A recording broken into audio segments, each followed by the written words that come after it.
Hi hello ಎಲ್ರಿಗೂ ನಮಸ್ಕಾರ. ನಾನು ಇವತ್ತು ಈ ಬ್ಲೌಸ್ ಬಗ್ಗೆ ತಿಳಿಸೋದಕ್ಕೆ ಬಂದಿದ್ದೀನಿ ನಿಮಗೆ.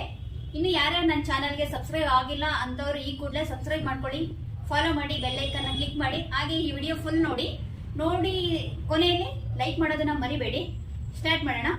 ಈ blouse boat neck and princess cut, ಮತ್ತೆ ಲೈನಿಂಗ್ ಬಂದು ನಿಮಗೆ ಬ್ರಾಡ್ ಡೀಪ್ ಬರುತ್ತೆ. ಇದು ಟಾಪ್ ಪೀಸ್ ಬಂದು ಕ್ಲೋಸ್ ನೆಕ್ ಬರುತ್ತೆ, ಬೋಟ್ ನೆಕ್ ಬರುತ್ತೆ.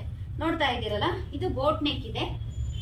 ಇದು ನೋಡಿ ಡೀಪ್, ಒಳಗಡೆ ಲೈನಿಂಗ್ ಬಂದು ಡೀಪ್, ಬ್ರಾಡ್ ಡೀಪ್ ಇದೆ. ಇದು ಪ್ರಿನ್ಸಸ್ ಕಟ್ಟು.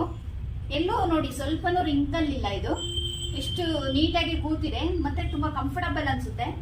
ಕೈ ಹತ್ರ ಆಗ್ಲಿ ಟೈಟ್ ಅಂತ ಏನು ಅನ್ಸಲ್ಲ. ಮತ್ತೆ ಬ್ಯಾಕ್ ಅಲ್ಲೂ ಅಷ್ಟೇನೆ, ನೋಡ್ತಾ ಇದ್ದೀರಲ್ಲ, ಎಲ್ಲೂ ರಿಂಕಲ್ಸ್ ಇಲ್ಲ. ಇಲ್ಲಿ ನೋಡಿ, ಇದು ಡೀಪ್ ಇದೆ, ಬ್ರಾಡ್ ಡೀಪ್ ಇದೆ. ಬ್ಯಾಕ್ ಅಲ್ಲಿ ಲೈನಿಂಗ್ ಅಲ್ಲಿ ಡೀಪ್ ಇದೆ. ಮತ್ತೆ ಇದು ನೆಕ್ ಬಂದು ಬೋಟ್ ನೆಕ್ ಇದೆ.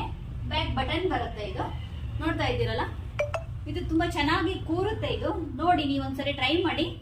ನಾನು ಇದನ್ನ ಕಟ್ಟಿಂಗು ಮತ್ತೆ ಸ್ಟಿಚಿಂಗು ಇದು ಅಪ್ಲೋಡ್ ಮಾಡಿದ್ದೀನಿ. ನಾನು ನನ್ನ ಯೂಟ್ಯೂಬ್ ಚಾನೆಲ್ಗೆ ಹೋಗಿ ನೀವು ಚೆಕ್ ಮಾಡಿ, ನಿಮ್ಗೆ ಅದರಲ್ಲಿ ಸಿಗುತ್ತೆ. ಕಟಿಂಗ್ ಮತ್ತೆ ಇದು ಸ್ಟಿಚಿಂಗು ಸಿಗುತ್ತೆ. ಏನಾದ್ರೂ ನಿಮ್ಗೆ ಡೌಟ್ ಇದ್ರೆ ಸ್ಟಿಚಿಂಗ್ ಅಲ್ಲಿ ಅಥವಾ ಕಟ್ಟಿಂಗ್ ಅಲ್ಲಿ ಡೌಟ್ ಇದ್ರೆ ನನಗೆ ಕಮೆಂಟ್ ಮುಖಾಂತರ ತಿಳಿಸಿ. ಇಲ್ಲ ಅಂತ ಹೇಳಿದ್ರೆ ಕೆಳಗಡೆ ನಾನು ಡೀಟೇಲ್ಸ್ ಕೊಟ್ಟಿರ್ತೀನಿ, ಅದರಲ್ಲಿ ಫೋನ್ ನಂಬರ್ ಇದೆ. ಇಲ್ಲ ಫೋನ್ ಮಾಡಿ ಕಾಂಟ್ಯಾಕ್ಟ್ ಮಾಡ್ಬೋದು. ಏನೇ ಡೌಟ್ ಇದ್ರೂ ನಾನು ಕ್ಲಿಯರ್ ಮಾಡ್ತೀನಿ ನಿಮಗೆ. Thank you.